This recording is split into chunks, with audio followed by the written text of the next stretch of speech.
3, 2, 1. Very unpleasant all round. You have to be like a cow for like a year. Sorry, I'm really awkward. I mean, it's literally like feeding off of you like a vampire. Stop saying that. Hi， 大家好，我是戴淑萱，我来自英国，欢迎回到我的频道。最近在许多国家，不生孩子成为一个新的趋势。在社群媒体上，你会看到 "child-free by choice", "not having kids", "child-free millennial" 这些标语。长时间累积下来，这将成为一个重要的人口问题。这让快30岁的我很好奇，为什么会有那么多的女性选择不再生孩子呢？虽然在英国政府会提供一点补助来帮助父母养育孩子，公立学校也是免费的，没有学费有负担，而且上大学政府会提供贷款，让学生不需要依赖父母的帮忙。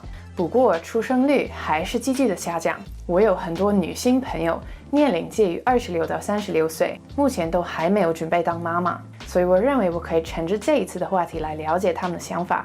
再次感谢我的朋友和老师们接受这一次的采访，因为这个主题对某些人来说可能还是比较私人和敏感的。那我们就开始吧，听听他们的意见。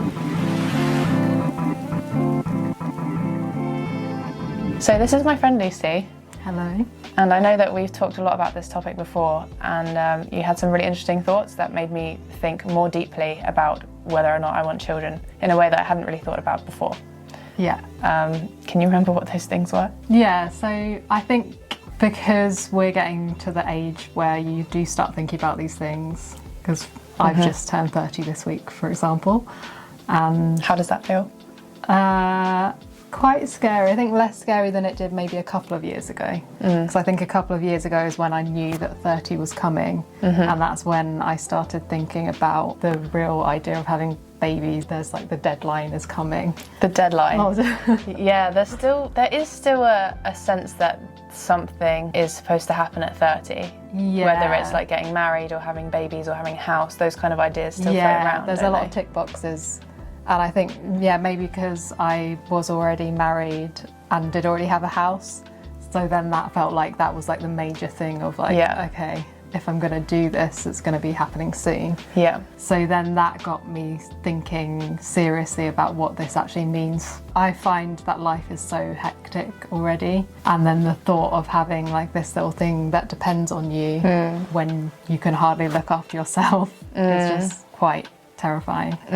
I know that you were reading some things online about people saying their real feelings about having children. That was another thing I was thinking about, was why people today are maybe considering these things a bit more than maybe they would have in the past. And like part of that, I guess, is that we have access to so many different perspectives and opinions, and people are just quite open on the internet. And so seeing like the reality of it, and also hearing perspectives from people who are older and haven't had children but are still like thriving and happy, and they feel like they have purpose, it kind of gives you another idea, like another option, I guess. Yeah. I guess that's the thing of like, it's just that other option has become more apparent. Yeah. Before, maybe it was just not an option. It wasn't something people thought of doing. But now it's like, okay, maybe I could choose not to. Yeah, I think there's like a lot of factors in that why we consider that other option now as well. Because like religion, I feel like used to be a much bigger thing. Now, I guess because of like scientific advancements and stuff, less people are kind of like feeling like they have to conform to religion, and then part of religion is like stuff like marriage and not getting divorced and going down very traditional route. Children kind of fits into that, so in that sense you feel like you've got more choice. Yeah. So I don't know if you had thought that you would always have children before, because for me, for some reason in my early 20s, the whole like getting married, having kids thing didn't even factor into, like, it just seems so far away from my life. It was like that's just something other people do. But like as you get older, there's more of the assumption maybe that you might want those things. I think I don't know, maybe it's just because of my situation, because I did get together with my partner quite young, so we did get married young, so I guess I had those thoughts in my mind earlier on, maybe. Or you're more identified with that? Yeah, maybe that was it. Or maybe I am just like, I think ahead or like worry about things in the future quite a lot. Yeah, I mean, I thought that I did that, but at that point I think I wasn't.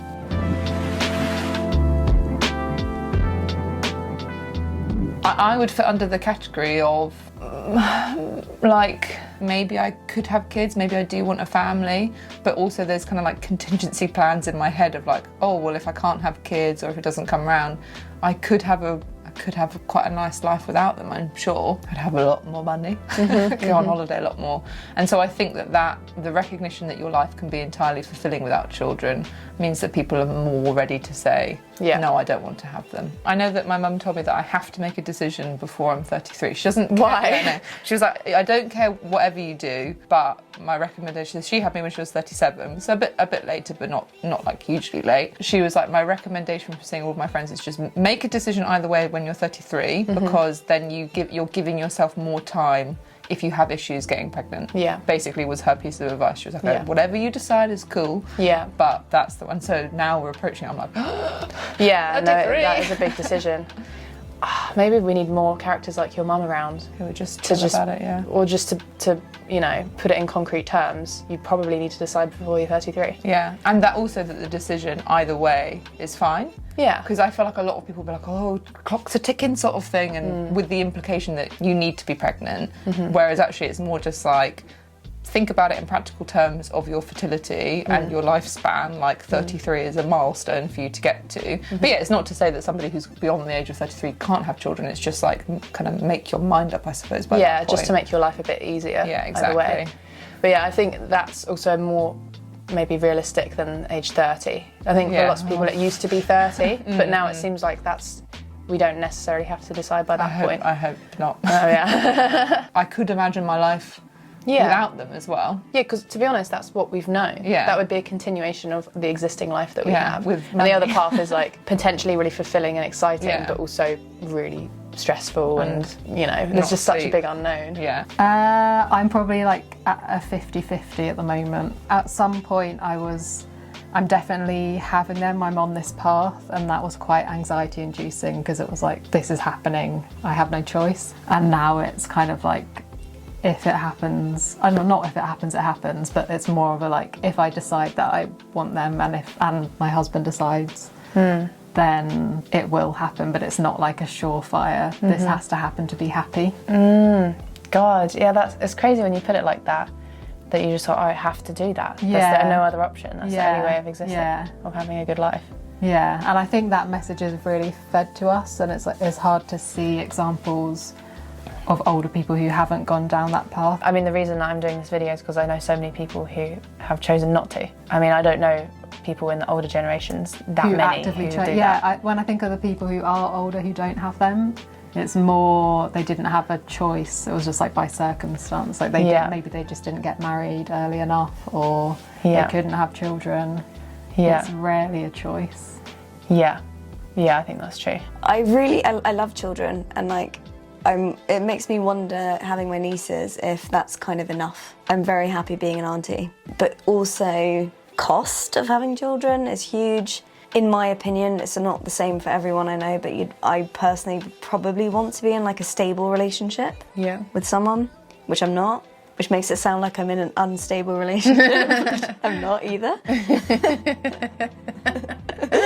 Because I think being a single parent is difficult. It's like no judgment at all. I just think it's difficult. So, cheers. Cheers. I think for me personally, I'm not so bothered if I do or I don't have children. So it's not a solid yes. I think some people really do know, like, yes, I'd be perfect as a parent. I think I'd really like that. Yeah. So for them, it's like, yes, absolutely. So what is it for you that makes you not sure? The expectations of being a parent and what that means and what you should provide for your child. I think in some ways I feel like I can't provide that. My mum has always been a housewife, and it's only very recently that she is not a housewife and has a job. So she was always present in the house, cooking us whatever we wanted, picking us up from school, tending to our every need. And I just think that's quite impossible. It's a lot, isn't it? It's a lot to take on. And I think I've seen expectations placed from like her, not her parents, but my dad's parents. We all lived in an extended family. So there was a lot of influence from my grandmother, so my dad's mum. And part of that extended family was also my dad's sister. Yeah. Another female in the house, so a lot of influence and them judging the way my mum would do things. Or there's expectations about what you should do as a mother. Yeah. Very cultural Indian background. A mother should be there to provide for her children, you know. Yeah, so when my mum first married my dad and like moved to this country, my dad's dad, he's like classed as the head of the family, wanted to see if my mum could cook the perfect chapati, which is like apparently a huge deal. Really? For new daughter-in-laws to be able to do. Oh, and it can has you to do be it? No, it has to be perfectly round. And if it's perfectly round, then when you put it on the gas stove, it rises like it goes really puffy. Oh, I know, yeah. And then it gives it a certain taste as opposed to it being burnt and crisp. Oh. So that was like something she had to do, and it's just. So what would quite have happened odd. if she couldn't do it? And I don't know. I don't know. Would she be Divorce. allowed into the family? Like, if you can't even cook a good chapati, like, what are you going to provide for your family? Is it something that you've thought much about? For me, like, as I approach 30, it pops into my head like, oh, I'm actually, if I want to do that, I should probably do it soon. It's one of those things where I've definitely noticed something like a trend or a social phenomenon where even like my cousin's generation, who are like 10 years older than me, they all did kind of get married and have children around their like late 20s. Okay. And sort of started their family in their early 30s. Whereas now, like among my friends, so my friends are generally either my age or a little bit older, so like early 30s. None of them have children. And it's something that I think, especially as women, it's a bit scary to think about, you know, like when you just said, you know, if we do want to do it, there is like a time pressure element to it. And I think for me personally, I just try not to think about that because I think, you know, we do need to bear it in mind. But if we do start thinking like that, then there's just huge pressure. And yeah, it's just quite an interesting time because I think I'm the same as you. I don't have any friends who have had children yet. I'm sort of thinking in a couple years, you know, maybe in 5 years, then most of them might have already. I know a lot of them have also voiced concerns. You know, they feel like it's too soon. They feel like not ready to be a parent. There's the financial stuff. So it could kind of go either way. I'm like intrigued to see what will happen. I really love children. I'd love to have children one day. But also I don't want to do it for selfish reasons and not give them the best life. Like my parents own their own house and it meant that I had a lot of stability growing up and I was able to live in the same house like my entire life. Okay, so when you say you wouldn't want to do it for selfish reasons, what would those kind of reasons be? I suppose just because children are cute and that I want children and that it will all work out, you know, just saying it will just work out fine. My mum also said to me, oh, I never got that like womb aching urge to have a child. Womb aching Yeah, urge. do you know what I mean? I definitely haven't had that. And she was like, I obviously I had, so she had my brother when she was 34, and she was up until that point, and even in between the children, I was never like, oh, I really want to have a baby and be pregnant. Like, she never had that. It was my dad that wanted to have children. Oh, right. And I feel like that's a bit of the mean way around, isn't it? Like, you have to be pregnant. Yeah. She was like, yeah, I never had it, and I think she was like, I think it's a myth, whereas my friend who has kids was like, it will probably kick in at some point. And do you not think that's like a mythical thing of like your body will randomly decide it? And she was I like, don't know about that. Yeah. Yeah, I find it hard because sometimes now when I see babies, I do think, oh, that's so cute, sweet yeah. in a way that I didn't really used to. But I'm partly thinking, is it because it's just on my mind a bit more, and so I'm looking out for it more and sort of being more aware of how I feel. like this social construct of the baby being cute to me. Damn you, baby. Or maybe it's like I'm wanting myself to want that. Yes, I don't know. that's true. Well, that's a hard thing to differentiate between. Yeah, I almost prefer the framing of make it as a decision, have your own agency, make it as a decision, do I want to have a family with this person or a future person, rather than give in to some sort of like external pressure or wait for your body to want it. Yeah. There is also never a right time as well. That's at least the thing that I've got. You'll never have the right setup. So it's more just like, do you want to try for children? I think is the thing, isn't it? Like, do you want to try for children is the key question. Yeah. With the possibility of that happening. Mm-hmm. It's just such a strange thing, isn't it? Because you could try and it could happen in a week, or it could not happen for a year. You just don't know. It's that thing of like 33, so she's like, oh, giving yourself some buffer time, and I'm like, okay, that's great, because then maybe you could have a kid like the age of 35, and I'm like, but but it could just be right there. Literally just like one ovulation cycle, and next thing you know, you're pregnant. And then just the act of being pregnant probably quite disruptive. You probably feel ill a lot of the time, like you don't want to go travelling. And like, could be like sliced open and baby hoiked out of you. This is Annalisa, everyone. Hello. People aged 30, women specifically, over half have not got children now. Have you got any idea like why that might be?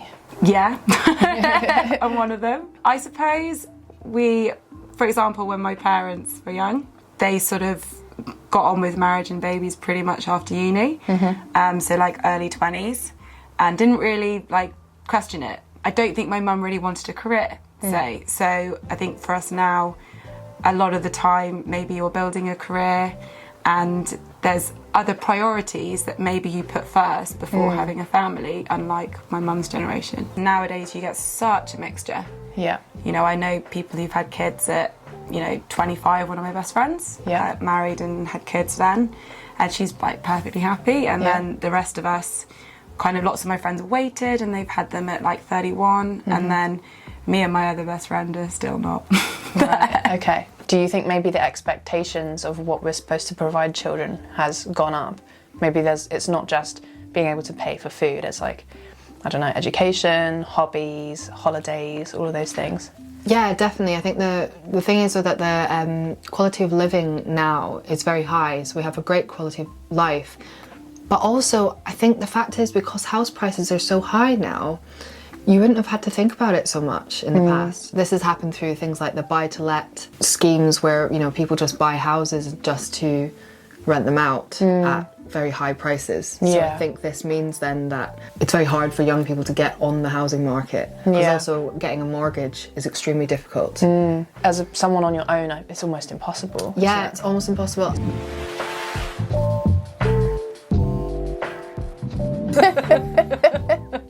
Yeah, so this is my friend Emily, and she's an art therapist, and we both live in Brighton. So we were talking a bit about this topic before, about whether there's pressure. Do you feel like there's pressure to have children at our age?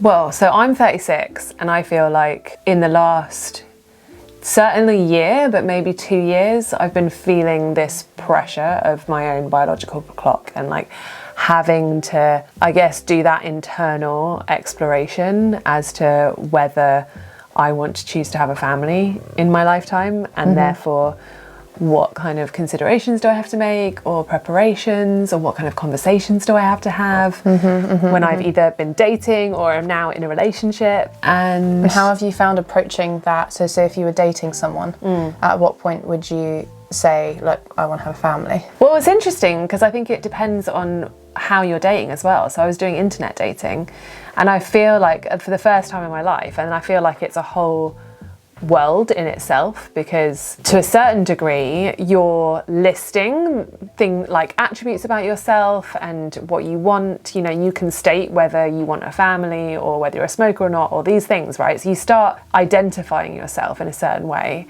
and therefore you're then choosing somebody else based on those things. And sometimes people would write those things and sometimes they wouldn't. So it would end up usually being a conversation, like, I don't know, just quite casual for me. But was it something that you'd feel comfortable bringing up on the first date? Yeah. And like some dating experts are like, no, don't do that. But I feel like it's important, it's important to me, and I know that I wanted to meet someone that had a certain like seriousness. Why does a stable relationship take longer? Do you have any theories? I think that maybe people are maybe more picky both ways. So like both people are looking for something more than what's in front of them. And so that causes them to drift through multiple partners more than they used to, maybe. I don't know, what do you think? I agree, but I also think even if you're not on Tinder or like dating apps, I think there's, as you say, there's a mentality of swipe, swipe, swipe. Yeah, it's just like, this isn't making me feel like 100% fulfilled and like complete, like I found my other half. Yeah. So it must be wrong. You and it's do like roll the better. dice, maybe the next person will be a better fit. People are a lot more wary about their partners now. I don't know why. More like, oh, this isn't quite right for some reason. Yeah, like people are more like, I'm not just gonna kind of settle. I'm gonna like actually find something. Maybe that's education again. Too many options makes I guess- people more picky. Yeah, like And then it's having like Tinder, the choice swipe up. paradox. Yeah. Or even the acceptability of having many breakups. Because that's totally fine, isn't it? Like, You mean as in it's acceptable? it's acceptable to just break Yeah, up I guess it's a and find someone else. societal, like it's a shift in the way that people view See it, which I don't think relationships. is a bad thing, because otherwise people feel like pressured to stay Yeah. in something that maybe isn't healthy. Yeah, that's true. But yeah, then maybe it can go too far the other way, where it's like, yeah, nothing is ever going to be as good as the picture in your head.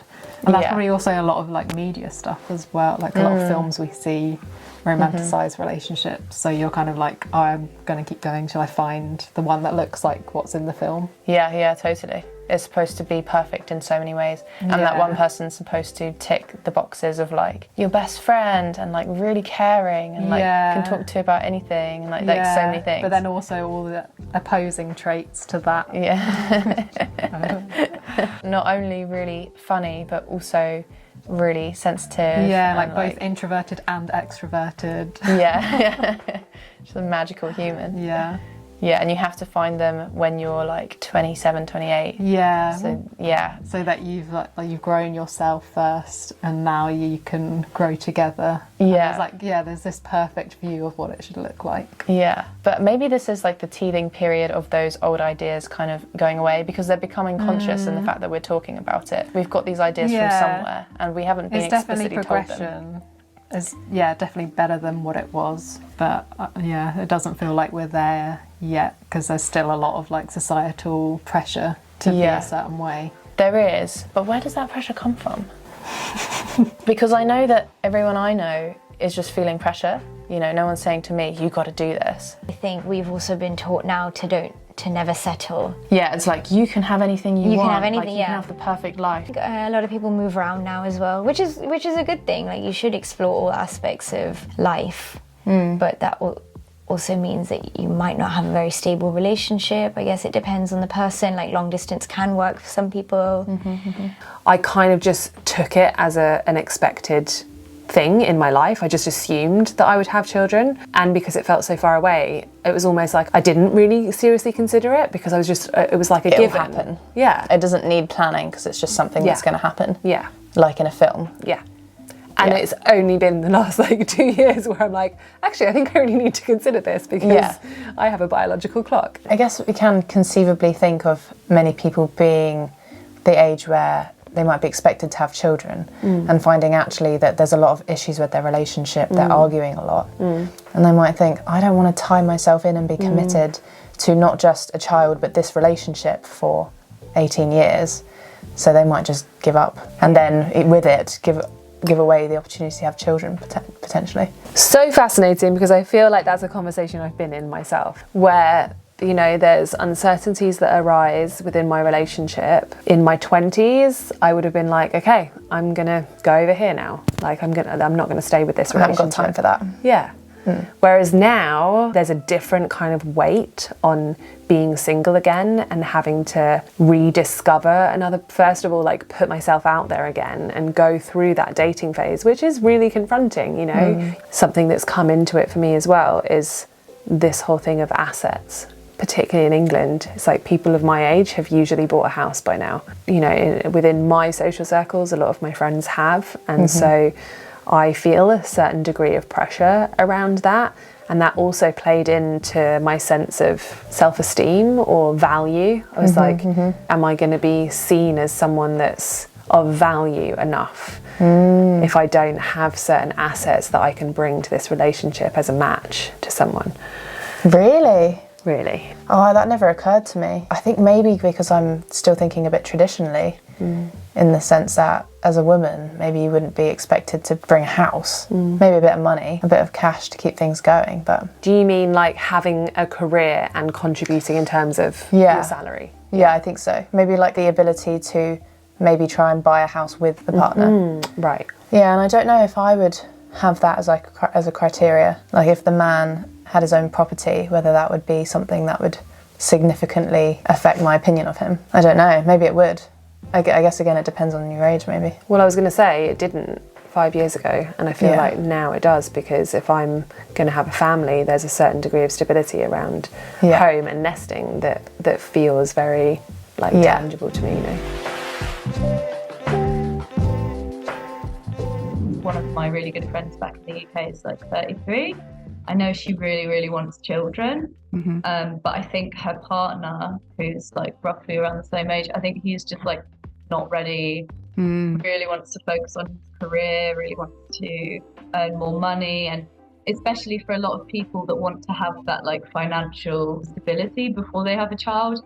So many of us living in the UK are just not in that place at all. Totally. Yeah, totally. Especially when it comes to like owning a house. Like I know for him, he really wants to own a property first. Yeah. And that's something that takes years and years to save for. So yeah. Yeah, and I wonder if maybe it's something that's a bit overblown almost. It's almost like there's the idea that you have to have bought a house first. And if you're renting, then it's somehow like too unstable or something. Like there's a lot of social pressures towards things like that, that actually when you kind of remove yourself from it a little bit, then you realise that it's not the case at all. Like for example, for me now in Thailand, it doesn't worry me at all that I don't own a property or that I don't have a substantial amount of savings, because I live in somewhere that's much cheaper, and I know people here that have children that just sort of make it work. Yeah, it's funny. Like I think a lot of it is actually just like a lot of fear about being ready, when actually I don't think our parents were really thinking about that as much. Yeah, totally. Yeah, somehow the mentality seems to have shifted, doesn't it? It's almost like we're more perfectionists now, want things to be just right, and then maybe do that. But yeah, my parents had me shortly after they got married, you know, not even a year, and they were 27, and then they were still renting. They went to live in Australia for a few years, came back, rented for a while, had my brother. So I just feel like I can't think of many people my age now who would do that. Just like, yeah, I've got a kid, I'm traveling. It's so bizarre because they do exist, same as what you said. They're not really in our generation. Like I've met people here in Thailand that are like 10 years older than me, and they've got young children, and they sort of still have their freedom and they still travel, but they have children at the same time. That's cool. And, you know, they say, you know, it's totally possible. But I think people in our generation maybe convince themselves that it's not, and I don't know where that comes from. I don't know where that's come from. It's weird, isn't it? Because I know lots of people also think that your life just ends once you have children. So like you need to do all the fun stuff now, because once you have children there's going to be no more fun in your life. And I mean, even I think like that. Yeah, like no, me too. Because I'm still not like, I would love children if the opportunity kind of, if it is meant for me, you know, if it happens. If it doesn't, that's also okay. When I was younger, I was a little bit more worried about the time pressure and aging and being healthy. And I used to think, okay, so I need to climb Everest, I need to go live in Asia, I need to smash out all these things, I need to go to this festival, that festival, blah blah. And I had like this mental list of like things that I thought I couldn't do, so I had to get them done before, you know, the age of 30 or whatever. Yeah, so another interesting reason that I heard why people might not be having children anymore is to do with climate change. Yeah. I don't know if you've heard people say that as a reason. Yes, this is definitely, like, in the last few years I've heard it, and was in fact speaking with a mate the other day about it, male friend. And effectively the reasoning was like, we're kind of like, the world's doomed in a nutshell.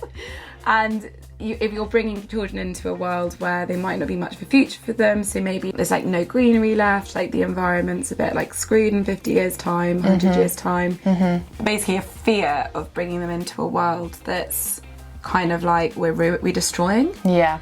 And then the other thing would be the carbon footprint. Yeah. So the fact that you know, overpopulation has basically caused a lot of problems to the planet, and if you're just adding to that problem, it's not going to get better. It's quite pessimistic, isn't it? Really pessimistic. I do feel, I think you mentioned the climate change argument, that does cross my mind, in the sense that I'm not so hugely eager to have children. So then I think, oh, is that not an argument against that maybe bringing a child into the world that you don't want 150% is maybe not the best, like, morally. So it's almost like a moral consideration of bringing a life into the world when we're already struggling a bit on this planet. It makes me feel guilty thinking that their generation will have to cope with all of the problems that we have now. Yeah. There does seem to be a bit of a pervasive feeling of like, should we really replicate ourselves? Which is kind of sad, you know, like to not even have enough faith in our species to want it to continue. I'm interested, how many roughly would you say couples do you know that are like long-term couples who like feel that way and that they won't have children for that reason? I know just one. I don't think it's because of the climate change reason. I kind of think when it comes down to it, that's not the primary reason. It might be like a backup reason, but it's probably something more like don't want the hassle, prefer to be a bit more financially free, that kind of thing. What about you? Only a couple, but definitely someone, you know. Because of the climate change thing primarily? Yes, and they're also vegan, so I kind of assume that it is genuine. It's definitely become a reason that you can tell other people, regardless of how authentic it is. I don't know. Yeah. Even a couple is quite a lot. I mean, just from your social circle. Like, that's quite a lot of people. Climate change. Oh, yeah. Yeah, is climate change factored in? For children, yeah, you know, because obviously I do a lot of the environmental activism and campaigning, and I do know a lot of people in my social circles that it's a really big factor for them. And yes, I do think to myself, not only are you contributing to it by putting another human on the planet, but do you actually want to bring somebody into this state of play when we are already, I mean, touch wood if we hopefully live long enough, but like we'll be living through climate disasters and all that sort of stuff already in our lifetime. Do you want to add somebody who's going to have potentially an extra like 30 years of that when it could be getting even worse? But I remain optimistic, basically. I think that there already, like, climate change has already happened, it already affects us. It's not something in the future that's going to happen, it is here and now. But it's the reason why I continue to campaign and talk about it and all that sort of stuff, because I am optimistic that we, as a whole world population, have the capacity to do amazing things and reverse it. And so it's kind of like, there are people who I know who are very doom and gloom about it, which is totally fair. And so for that reason, they're like, oh, I don't want to have children. But for me, it's like I all round am relatively optimistic about the scenario. So I feel like, so the children aspect of it, the only thing that I have is, oh, I'm contributing to it further by adding an extra person on the planet. What about you? Do you think about, like, for climate change, or? I think I have to stay optimistic because the alternative just seems like no way to want to spend the rest of my life and like, yeah, let alone like the future of humanity. Like just to be like, oh, that's it, it's done. Like just seems far too negative. I agree. So has climate change ever factored in to your thinking? The times that it factors in is when I'm leaning towards, actually, I do want to have children. That's when I start to think, oh, but I'd really love these children, and like, what if something bad happens? And then I start to think, oh my God, the climate crisis. Yes. What's going to happen in 50 years?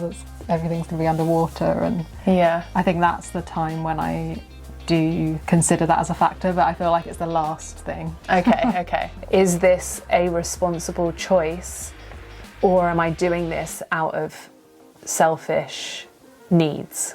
Like, am I wanting to fulfill my, like, a desire of mine and something that I want to experience in this lifetime, rather than is that actually going to be contributive to society, and what is the quality of life that child is going to have?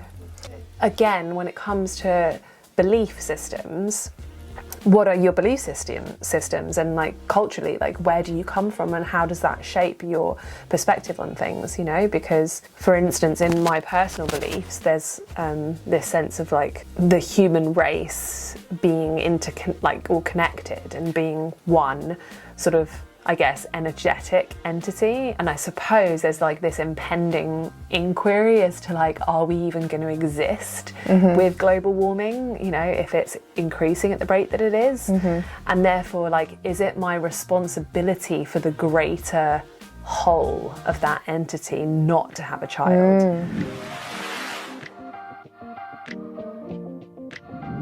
So I remember when I was in my early 20s, I was in like a long-term relationship. I was with a guy for I think 5 years in total, and like my mum used to talk like, oh, when you have children, when you blah, blah, blah. And I hated it because I was like, don't assume. But she just assumed because like I met him when I was like 16 and we stayed together a really long time. I think she just assumed that we were going to marry and have children because that's what she did and that's what her generation did. But I was always not comfortable with the way that she'd speak about it. And even to the point of like she'd keep like my toys from when I was a child and like put them in the attic, and I'd say, why are you keeping those? And she'd say, you can give them to your children. Oh, right. And I'd be like, don't assume that I'm going to have children. Because the interesting thing for me was that she didn't say that to my brothers.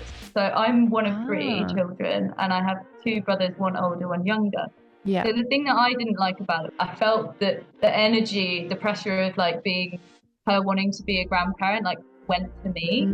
In some cultures, it's the moral consideration is you need to have children so that they can look after you when you're old, and also because your parents might want you to have children. It's like continuing the family line. It's just not something that we tend to think about, is it? Most parents, like my parents, would just want me to be happy, whether that's with children or without. Yeah, continuing the family line. If my mum did that, I'd be like, do we have some sort of royal ancestry that requires it? I know of friends who have had, particularly, must be so awkward, their partner's parents put pressure on them. I have never, ever once thought about carrying on the bloodline. There's enough people doing bloodline. Do you think that your partner might have thought that, or that his parents might have? No is the short answer, but basically his firstborn son carries on the lineage, basically, of the lineage. Just like, it's literally, they're like, so they Wales. have thought about it, that's what. So they have, the name is carried on through the firstborn son. Right. And Michael is the firstborn son of the secondborn son.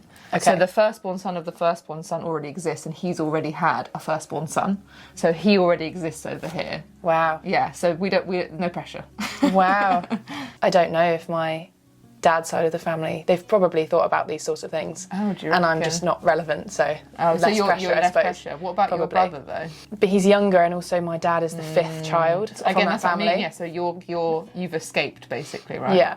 Yeah. That family has already continued. Yeah. I mean, the idea of having children so they can look after you when you get older is just not a consideration at all. That's so true. And actually, I think since I've been like living in Asia and exposed more to Asian culture, especially like having Chinese friends that are the same age as me, they have totally different pressures on them. I know people that have just completely withdrawn socially around their mid-20s because they realise, hey, I need to get my career going. Otherwise, who's going to look after my parents? Us in the West, we're so privileged, I guess, because we don't have to think about that. Or most people just don't think about that. I guess like it's just not part of our culture, but also we have like old people's homes. Like my grandma was in an old people's home, but I think through seeing that, I was like, I do not want my mum to be in one. Yeah. Like I just think they're awful. But like in Asia, generally you don't have them. Yeah. But there is much more of that feeling of reliance on the state here, isn't there?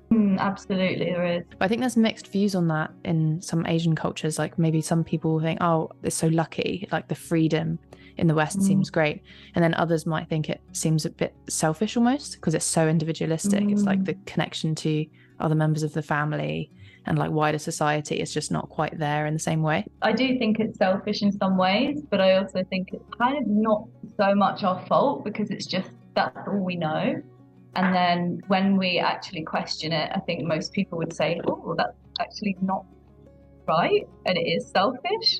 But it's because it's so ingrained that we should just focus on ourselves. Yeah. But I think we're also moving to a new age where the having no sense of responsibility is seen as a good thing, as in you should do what you want to do first before having responsibility. Like do it whilst you can, before you have the kids. Yeah. So then you're not responsible. and you can explore all aspects of your life. It almost feels like it's gone too far to me, the rise of the individual. Yeah.